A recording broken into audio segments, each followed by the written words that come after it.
Please be seated.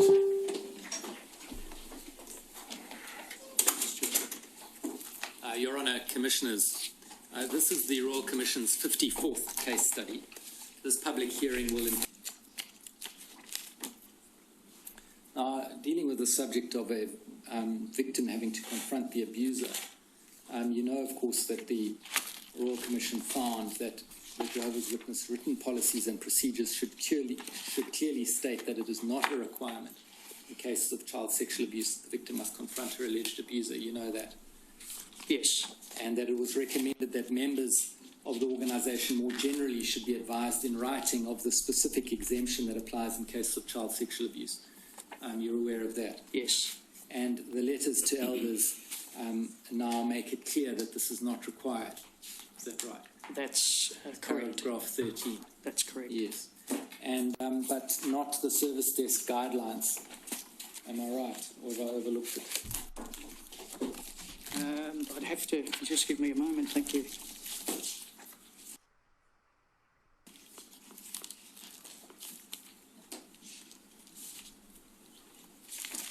I'd have to just give me a moment. Thank you. Wider audience. The August 1 letter is to all elders and obviously service desks. So there's quite a few examples of where the same items are not repeated in the service desk guidelines. All the service desks, by the way, and secretaries have those two items bound together because we read them together. Now, on the specific point, this point of victim having a right not to have to face the abuser, which is, as I've said, clarified in the 1 August letter. It's also clarified in the 7 March policy. Correct. But it's not been addressed in the Shepherd book, has it? In those words, no. There was lengthy discussion at the original hearing where we went to the KS textbook and looked at what was a few brief expressions in the context of dealing with allegations in general, but I don't believe that same wording is exactly transposed into the KS10, which I think, as we've made aware to the Commission, is actually part-way through editing as we speak.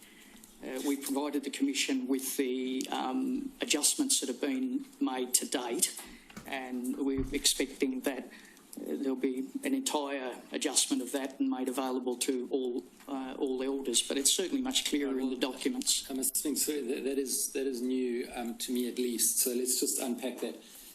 Firstly, you've made available to us, which is now tab 9, a copy of the 2010 Shepherd the Flock of God, which is also referred to as KS10, with marginal annotations referring to certain letters to elders and other documents. That's right, isn't it? Correct. Right. But no actual changes to the substantive text, but if one goes to the letters, one can see where the text might have been qualified.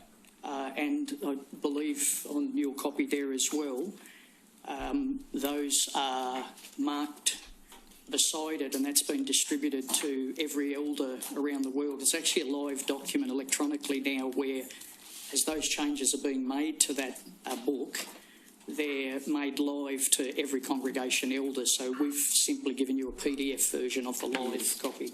Yes, I understand that. But now the actual text of this document, am I to understand what you've just said now, is that it's in a current process of revision, and there's expected to be a new Shepherd the Flock of God edition to be produced? That's my understanding, and that's the reason for these ongoing edits. So I would anticipate that while that is referred to in the shepherding manual, I'm happy to go there again as we did at the previous hearing, but it will certainly be clearer using the language of the current policy in any future edition. Well, I do wish to go there. It's at tab 9, ringtail 0076, typed page 72, paragraph 39.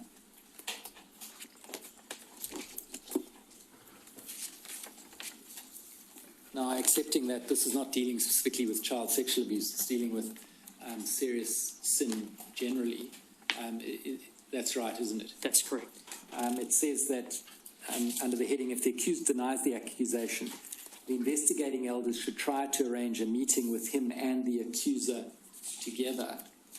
And then there's a note, if the accusation involves child sexual abuse and the victim is currently a minor, the elders should contact the branch office before arranging a meeting with the child and the alleged abuser. And that would then be to the service desk.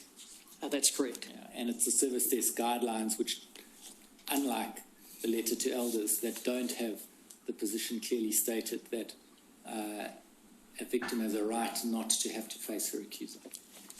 So the service desk guidelines are very clear on that. And if I could also, if I could just have one moment, please, Mr. Stewart.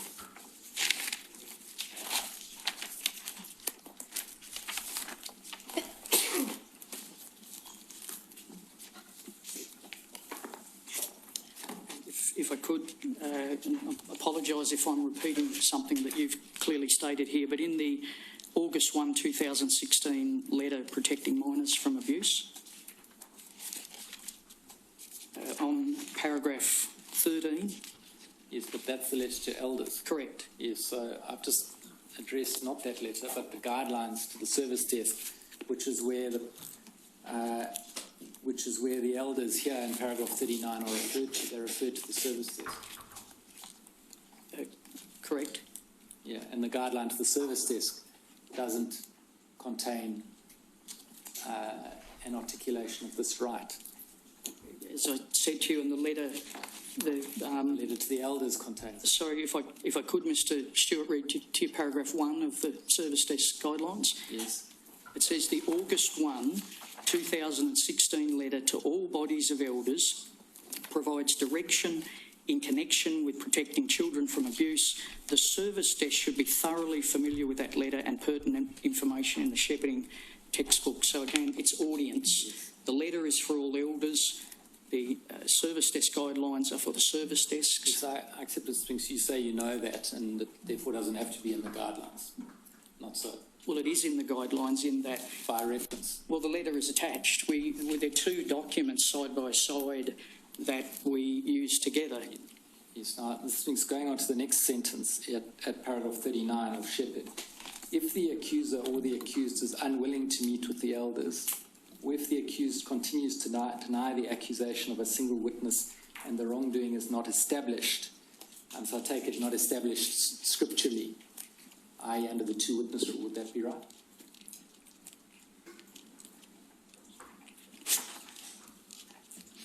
That's correct. The elders will leave matters in Jehovah's hands. So the result of that is this, isn't it? And I think it's stated in the recent policy document, that even if someone who's accused of child sexual abuse is convicted beyond a reasonable doubt by a criminal court, if the scriptural rule of evidence, the two-witness rule, is not met within the Jehovah's Witnesses' internal processes, then the matter is left in Jehovah's hands. That's, again, totally incorrect, and I apologise for being direct with it, Mr. Stewart, and I'm sure it's unintentional, but you are, and the transcript will show, we've had this lengthy discussion at the first hearing. If I could be permitted to say, that bracketed section, you've gone on and read the part after it, the bracketed section is inserted there to say, when it relates to child sexual abuse, contact the branch, end of bracket. It now continues with what would be the normal judicial process that is perfectly clear to elders. I appreciate, again, it's about audience, but the bit that you read after that is not stating with regard to child sexual abuse. And in addition, you've added into the end of that statement that you just made that regardless of what the secular authorities would do, that wouldn't permit the congregation to act when the documentation shows that's just completely incorrect. Well, the documentation says that the service desk may then impose restrictions. And can I, again, appreciate the different audience, Mr. Stewart, but can I say to you that that does not relate, for example, to a person in a position of responsibility. This is, as you would refer to them, meeting attendants or attenders or congregation members. But in every case, steps are taken where the authorities are involved. There'd be no individual who's continuing, for example, in a position of responsibility where the secular authorities have established guilt. That situation doesn't exist. Do you have a system of monitoring compliance with that right? In other words, the right of the victim not to have to face her abuser? Yes. What is your system of monitoring?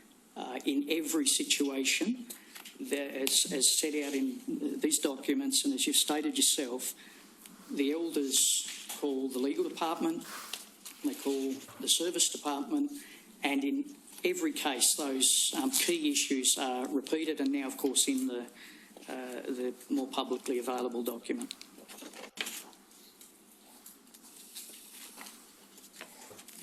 Now, Mr. O'Brien, you're aware that the Royal Commission found that members of the